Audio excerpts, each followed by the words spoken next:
So this issue of executive orders and the president's powers are the president gains his powers through Article 2 of the United States Constitution. That's called the executive. I highly suggest people go and look that up. But if you would like somewhere, I don't know if any of my old guys are on here.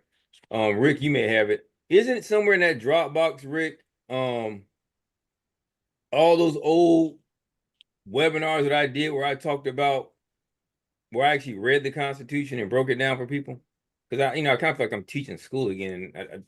I won't say I don't like the kids, but there's a reason why I don't want to do that shit ever again.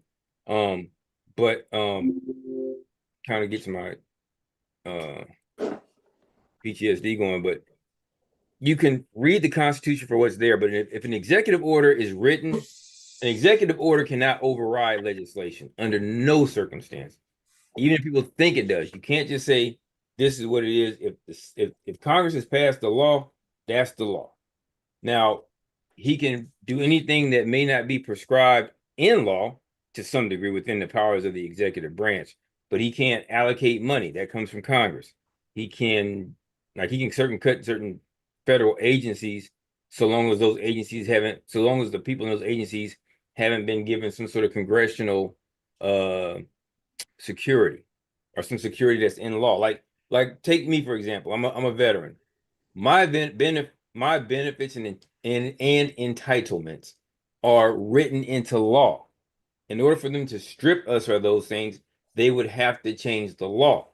However, where we're having an issue right now, which I don't know why motherfuckers didn't think this clown would do this, we can have all the benefits in the world, but if we don't have anybody to service them, you kind of have almost useless benefits. But our rights are our rights until the casket drops. And even after the casket drops, we're entitled to a hole in the ground and a tombstone. So long as you have an honorable discharge, there's some other parameters, but I have an RE1, so I have an honorable discharge. And so my entitlements are what they are. And I successfully completed my military obligation. So that's how that kind of works.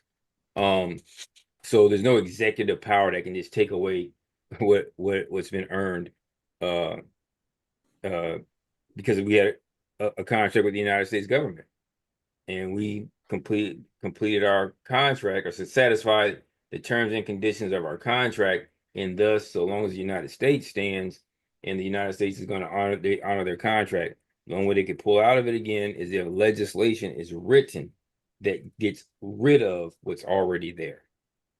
But so just keep in mind, we talk about these executive orders,